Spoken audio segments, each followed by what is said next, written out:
저희 이제 개인적으로는 올해 2019년 이제 굉장히 중요한 한 해가 될 것 같습니다. 아시겠지만 2017년에는 이제 비트코인이 많은 대중들에게 알려졌고 2018년에는 그러한 비트코인의 버블이 이제 깨지는 한 해가 되었다라고 하면은 2019년은 이제 좀 더 내실을 다지고 새로운 도약을 준비하는 그런 원년이 되지 않을까 생각을 하고요.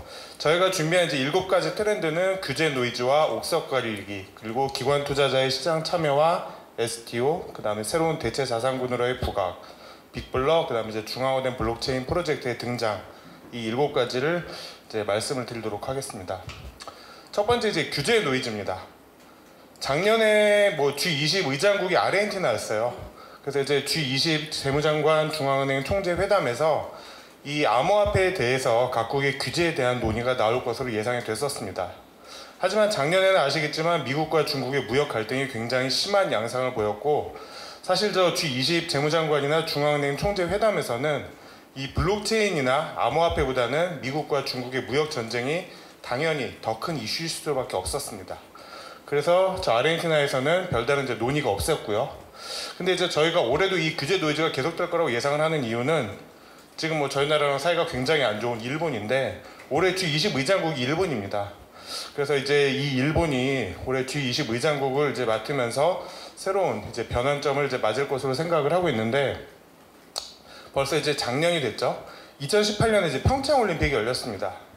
그 막 드론들이 오륜기를 그리면서 이제 개막전을 했었던 그 평창 올림픽이 사실은 그 5G 상용화의 전초전이었다라고 하면은, 일본은 내년에 이제 도쿄 올림픽을 앞두고 있는데 이 도쿄 올림픽을 암호화폐 결제의 전초전으로 지금 준비를 하고 있습니다. 일본이 왜 암호화폐에 이렇게 관심을 갖냐 하면요, 현재 일본은 굉장히 철저하게 현금 위주의 그 결제를 하는 나라입니다. 지금 뭐 일본 가보신 분들은 아시겠지만 저희가 스시나 라멘을 먹으러 가도 카드보다는 현금 결제를 받는 그런 이제 업소들 굉장히 많습니다. 전체 현금 결제 비중이 80%에 육박을 하고요. 일본은 재흥 전략이라고 해가지고 그 우리나라로 따지면 이제 경제를 어떻게 하면 활성화시킬 수 있을지 그런 이제 전략들을 이제 매년 내놓는데, 비현금 결제 확대가 현재는 목표입니다. 그래서 이제 많이 육성을 시키고 있지만 아직 20% 수준에 그치고 있습니다. 우리가 잘 알고 있는 알리페이나 애플페이 역시도 일본에서는 굉장히 고전을 하고 있고요. 근데 이제 내년에 일본에서 올림픽을 해야 되는데 이 일본에서 과연 이 현금 결제 가지고 결제를 했을 때 외국인 관광객들에 대한 수요를 맞출 수 있느냐가 굉장히 일본 정부 당국에서는 굉장히 골칫거리고요. 그래서 각종 할인 및 과세 효과를 줘가면서 이 암호화폐 결제를 장려를 하고 있습니다. 아직은 굉장히 걸음마 수준이지만 이러한 업체들이 점점 이제 증가를 하고 있다라고 이제 보시면 될 것 같고요. 저희가 이제 미국에 대한 얘기는 굉장히 많이 드렸기 때문에 이제 유럽에 대해서 잠깐 말씀을 드리면은, 유럽은 작년에 이미 3억 유로의 그 자본을 투입을 해가지고 이미 유럽의 블록체인 파트너십을 설립을 했습니다. 자금 세탁 방지법도 발효를 했고요. 뭐 우리나라나 뭐 아시아 일부 국가들이 굉장히 네거티브한 규제를 한다고 하면은 이 유럽은 어떻게 하면은 이 제도권, 그러니까 이러한 블록체인과 암호화폐를 제도권에 들여올 수 있을지를 고민을 하고 있고 점점 더 속도를 빨리 내고 있습니다. 그래서 기존의 미국과 일본 그리고 유럽이 새로운 트라이앵글을 이제 구성을 하면서 점점 규제에 대한 노이즈가 올해에도 계속될 것이라고 예상을 할 수가 있을 것 같고요. 두 번째는 이제 블록체인의 옥석 가리기입니다. 잠깐만 이제 역사 공부를 하고 이제 넘어갈게요. 1차 산업혁명이랑 2차 산업혁명의 시작이 다들 이제 뭐 제임스 와트나 에디슨으로 이제 알고 계신 분들이 있지만, 사실 증기기관을 만든 사람은 토마스 뉴커먼이라는 사람이었고 전구를 만든 사람은 조지프 스완이었습니다. 근데 이 와트와 에디슨은 이 기존에 만들어진 증기기관과 전구를 상용화를 시키고 이것을 비즈니스와 연결을 시켰다는 점이죠. 우리가 발명왕으로 알고 있는 에디슨이 사실은 대부분 이미 발표된 그러한 이제 기술이나 개발, 그 다음에 이제 물건을 새로 이제 특허를 등록을 하면서 이제 1차 산업과 2차 산업을 이제 발전을 시켰다는 점은 굉장히 이제 재밌다라고 볼 수가 있고요. 너무 옛날 얘기했지만 지난 3차 산업혁명 역시 마찬가지였습니다. 1990년대 후반에 이제 닷컴이라는 이름만 들어가면은 주가가 미친 듯이 급등을 하던 이제 그런 시절이 있었는데, 그때 이제 미국에서 IT 기업이 약 900개 정도가 상장이 됐었습니다. 그러나 2010년에는 128개만 남기고 모두 사라졌습니다. 현재 암호화폐가 한 2,000개 이상이 현재 지금 발표가 이미 되어 있고 상장이 이미 되어 있는데, 저 IT 기업들의 거의 90%가 사라졌다라는 점을 생각을 해보면은 암호화폐 2,000개 역시도 대부분 사라질 위험이 언제든지 있다라고 역으로 좀 생각을 해볼 수 있고요. 이 당시 인터넷 보급률이 전 세계적으로 7에서 8% 수준이었는데, 물론 이제 단순 비교는 힘들지만 이 암호화폐 지갑의 보급률은 1%가 채 되지 않습니다. 그렇기 때문에 굉장히 상용화는 아직 멀었다. 그렇기 때문에 지금 이제 굉장히 중요한 시기인데, 그럼에도 불구하고 미국 VC들의 크립토 투자는 폭발적으로 증가를 하고 있습니다. 당연히 이 VC들이 바보가 아닌 이상에 저 사라질 90%의 투자를 하기보다는 살아남을 10%의 옥석 가리기가 본격적으로 시작이 되는 그런 원년이 될 것이다 라고 보고 있습니다. 제가 보기와 달리 굉장히 책을 많이 읽으려고 노력을 하는데요. 저 페이팔의 창업자인 피터 틸이 제로 투 원이라는 책을 썼습니다. 저 책에 보시면은 수평적 진보와 수직적인 진보가 같이 나오고 있는데, 수평적 진보는 효과가 이미 입증된 것을 확산시키는, 기존에 우리나라와 중국이 굉장히 잘했던 것이죠. 패스트 팔로워라고 하는 이제 그런 것들이고, 반대로 이제 수직적인 진보는 새로운 기술을 만들어내는 겁니다. 그 미국의 실리콘밸리로 대표가 되는 이 수직적 진보를 말씀드릴 수가 있는데, 현재 블록체인은 이 수직적 진보와 수평적 진보가 모두 필요한 시점이고, 당연히 블록체인 기업들에게 올해는 굉장히 힘든 한 해가 될 것이지만, 저희가 그 운동선수들이 겨울에 동계훈련을 하듯이 이 겨울을 굉장히 잘 거친 기업들만이 살아남을 수 있다라고 감히 조심스럽게 전망을 해봅니다. 세 번째는 이제 선수 입장이라고 이제 제목을 달아봤는데, 기관 투자자들의 시장 참여가 올해 좀 본격화될 것으로 보고 있습니다.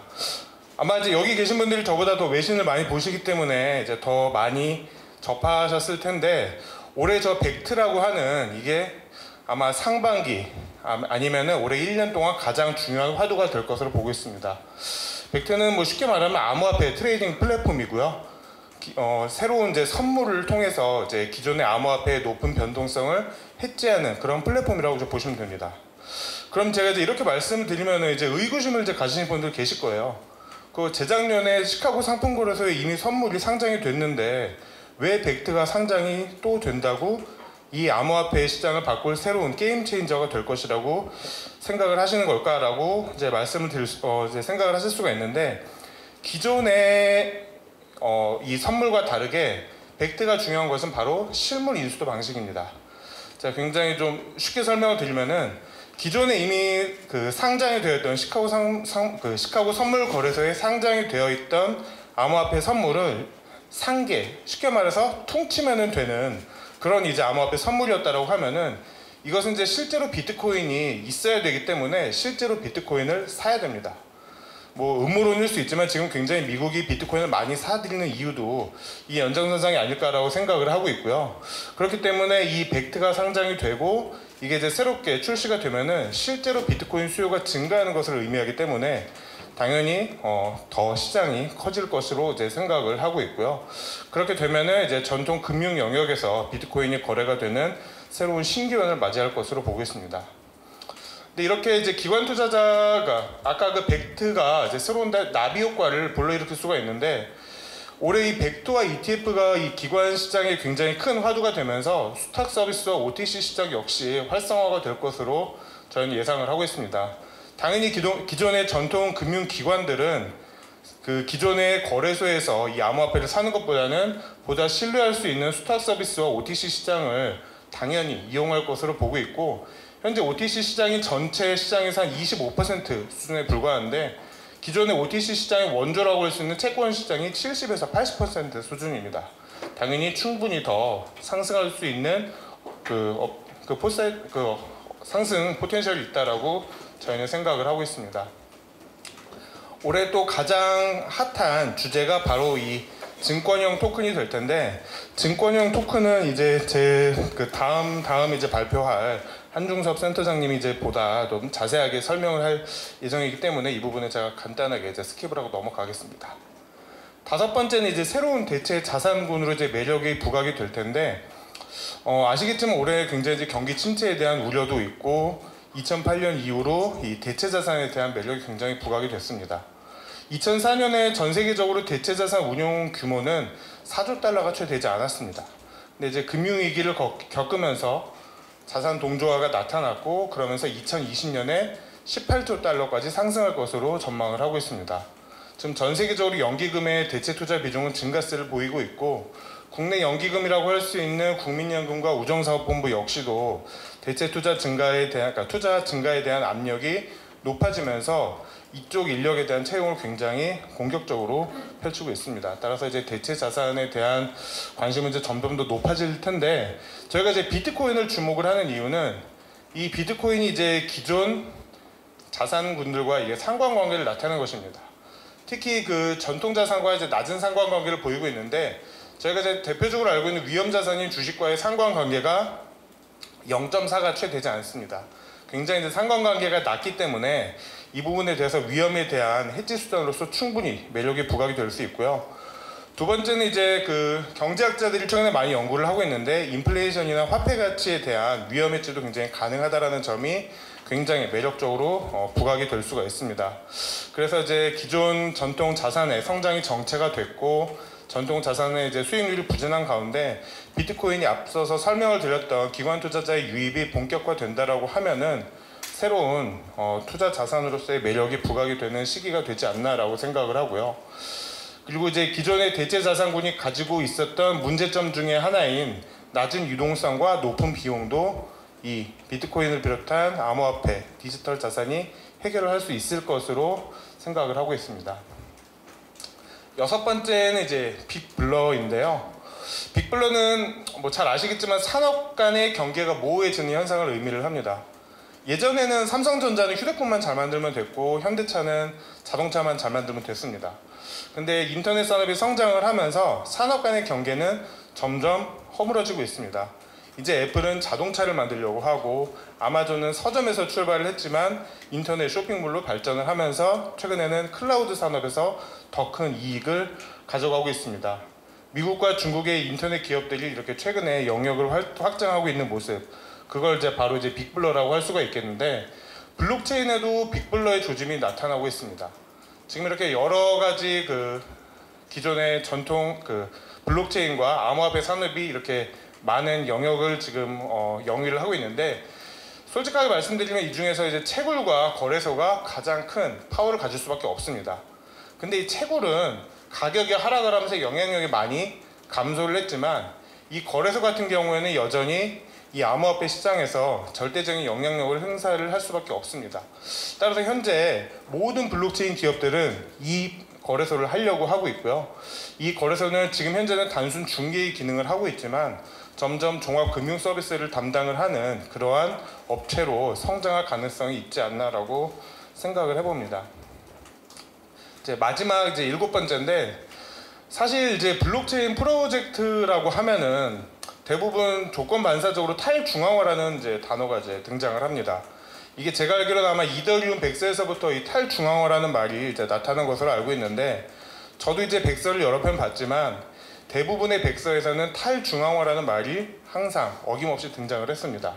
그렇기 때문에 거의 뭐 블록체인 하면 탈중앙화가 등식이 성립이 될 정도로 많은 이제 그러한 이제 믿음이 있었는데, 사실 현실은 아직까지 탈중앙화된 제대로 된 그리고 상용화된 프로젝트는 나타나지 않았습니다.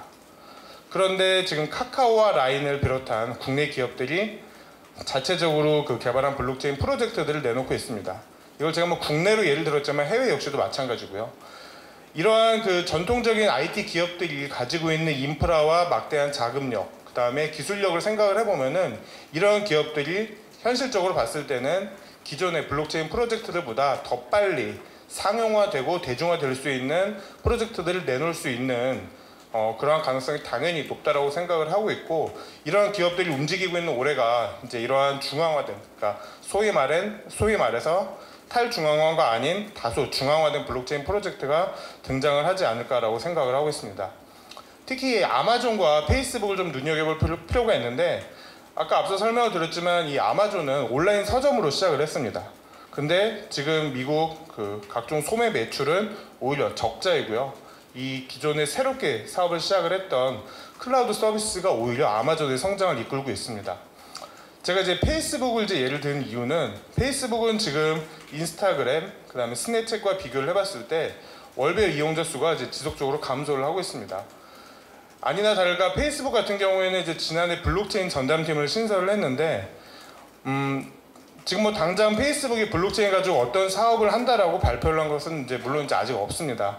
하지만 이렇게 지속적으로 이용자 수가 감소를 하고 있는 이 페이스북을 좀 눈여겨볼 필요가 있고, 기존에 사실 뭐 베네수엘라라든지 코닥과 같이 다소 그 국가나 기업에 많이 그런 가세가 기울었던 그런 국가나 기업에서 이러한 블록체인 프로젝트를 도입을 했다는 점을 생각을 해보면은 이 페이스북의 움직임은 한번 예의주시를 해볼 필요가 있다라고 생각을 합니다.